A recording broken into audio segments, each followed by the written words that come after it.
Hello dear students, this is Bhagyashree Wankade from Electronics and Telecommunication Department, NIT Polytechnic Nagpur. Welcomes you all for the lecture number 5, that is PLC instruction set.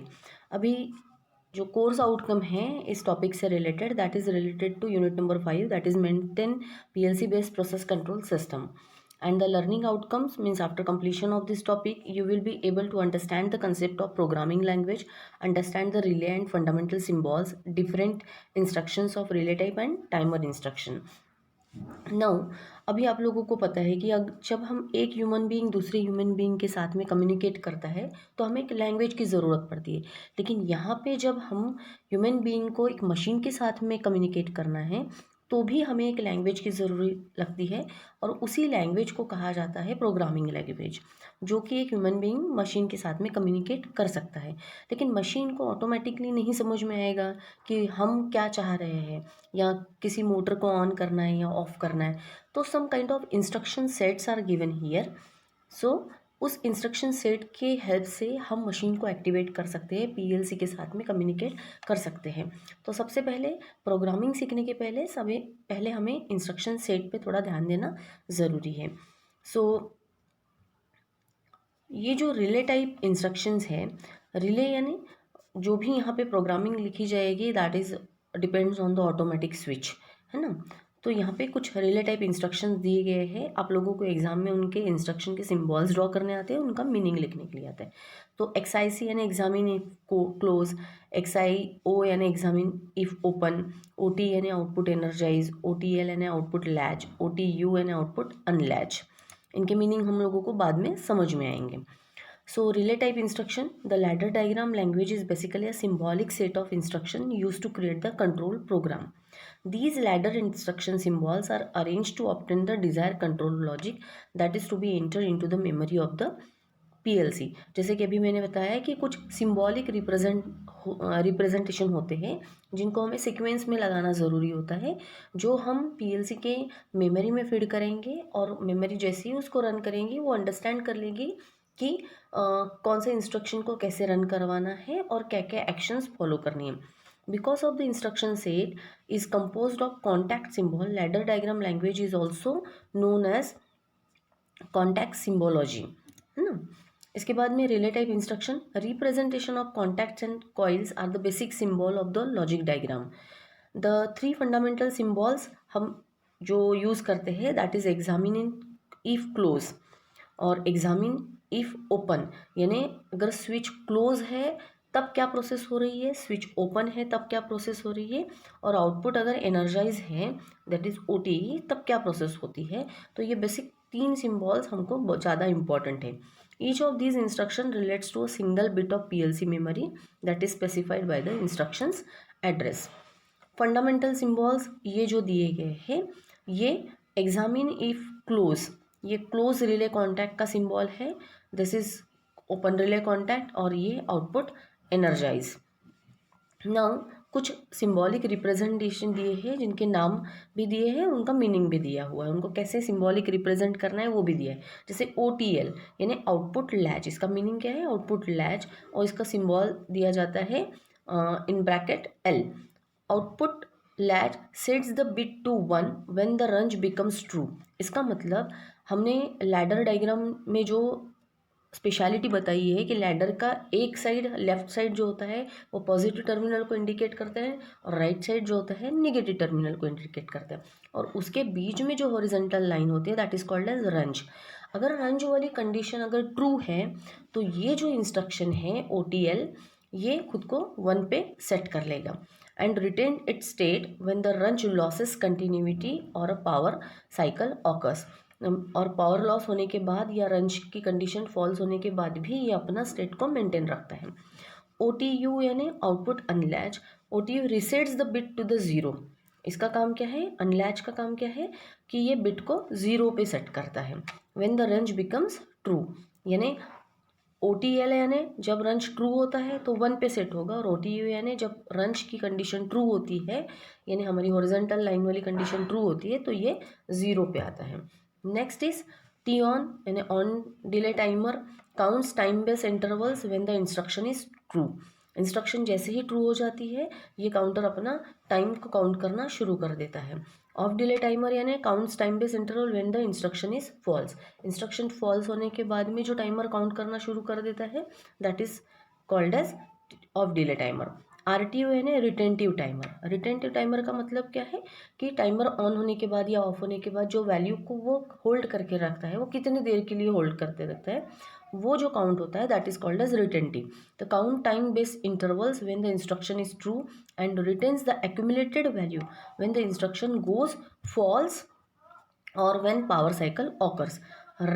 RES है ना reset. Reset का मतलब जब retentive timer of हो जाता है तो वो ऑटोमेटिकली कभी कभी ज़ीरो पे नहीं आता है, उसकी वैल्यू ज़ीरो पे आनी चाहिए, तो उसको तुरंत ज़ीरो पे लाने के लिए रिसेट इंस्ट्रक्शन यूज़ होती है, जो कि रिटेंटिव टाइमर को जो भी उसमें वैल्यू है 1 है या और भी कोई वैल्यू है तो उसको तुरंत में वो ज़ीरो पे लाता है।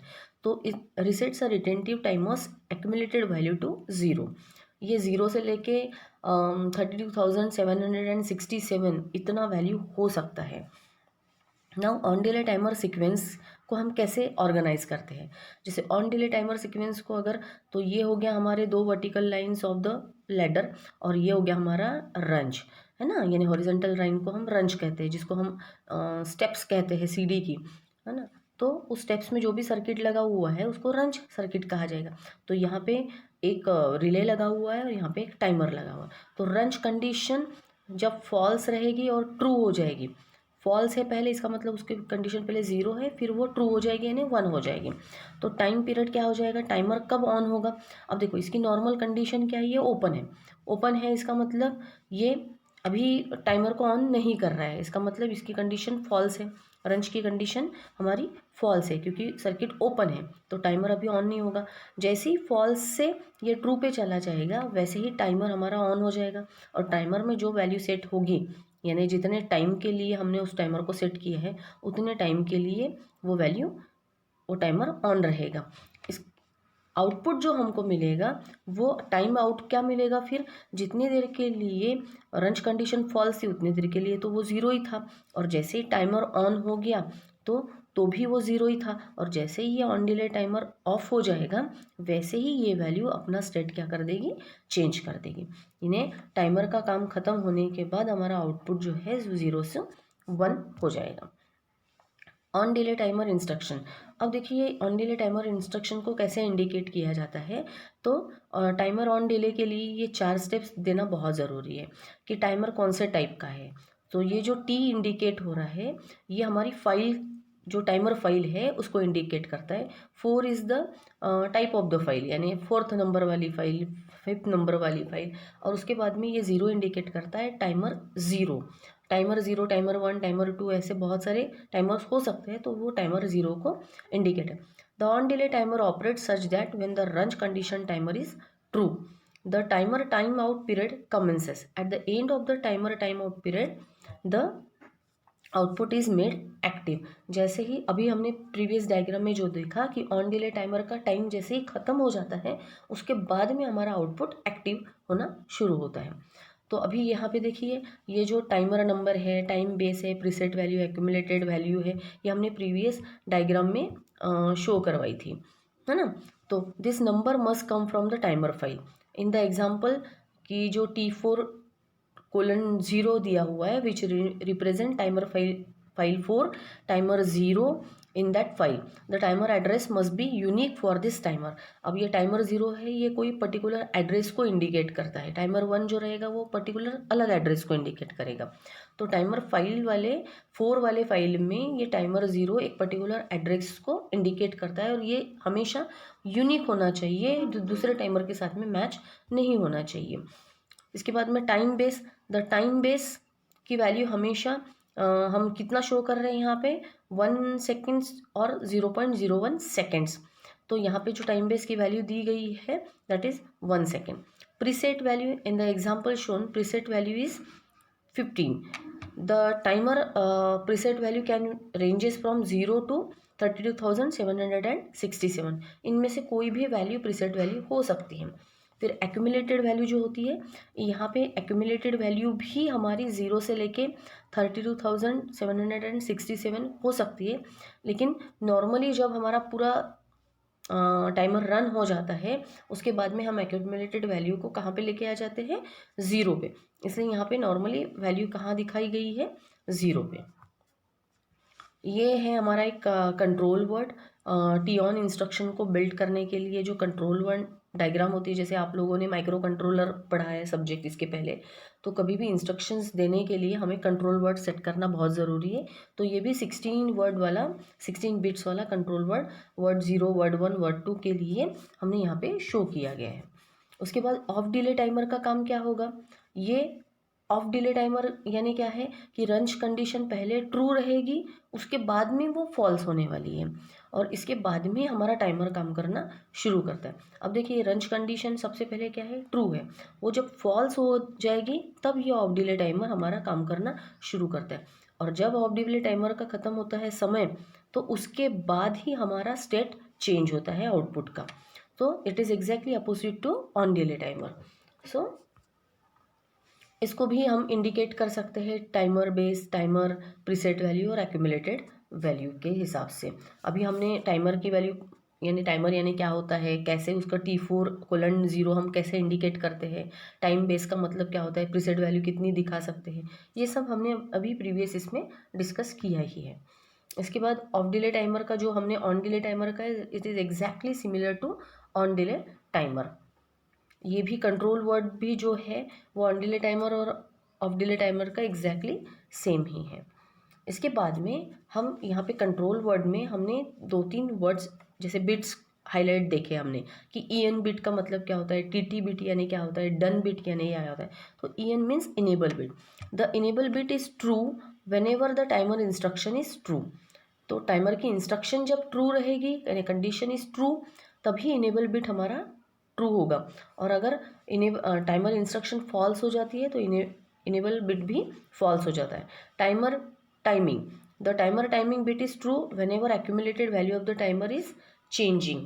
टाइमर टाइमिंग जब कब ट्रू होता है, जब एक्यूमुलेटेड वैल्यू 0 से 1 पे जाएगा या 1 से 2 पे जाएगा, 2 से 3 पे जाएगा, तो ये जब वैल्यू चेंजेस होते हैं एक्यूमुलेटेड वैल्यू, तभी हमारा टाइमर टाइमिंग का जो बिट होता है वो 1 पे सेट होते जाएगा। डन बिट का मतलब क्या है, done bit changes state whenever the accumulated value reaches the preset value. यानी देखिए हमने प्रीसेट वैल्यू अगर 15 करके रखी है और हमारी एक्यूमुलेटेड वैल्यू 0 से स्टार्ट हो रही है, तो 0, 1, 2, 3 जब तक वो 15 तक पहुंच जाएगा तो डन बिट क्या करेगा, 1 हो जाएगा। इसका मतलब क्या है कि हमने काउंटिंग जहाँ तक हमने डिसाइडेड करके रखी थी कि 15 तक हमें काउंटिंग करना है, जैसे ही हमारा 15 तक काउंट हो जाएगा तो प्रोसेस इज डन। वो डन बिट इंडिकेट करता है कि हमने जितना प्रीसेट वैल्यू करके रखा है वहाँ तक का हमारा काउंटिंग पूरा हो गया है। Next, retentive timer. A retentive timer accumulates time whenever the device receives power and it remains the current time should power be removed from the device. यानी जब तक पावर अप्लाई किया है हमने तब तक वो वैल्यू होल्ड करके रखेगा और पावर ऑफ होने तक उस वैल्यू को वो होल्ड करके रखता है। वो जो टाइमर है जो टाइम काउंट करता है कि उसने कितनी देर तक वैल्यू को होल्ड करके रखा है, उसे कहा जाता है retentive timer. Once the device accumulated time equals to it preset value, the contact of the device change state. Just like off delay timer और ऑन डिले टाइमर, ये भी एक टाइमर को रिटेंटिव टाइमर को प्लेस करना है अगर हमें लैडर डायग्राम में, तो किस टाइप से हम कर सकते हैं वो यहाँ पे शो किया गया है।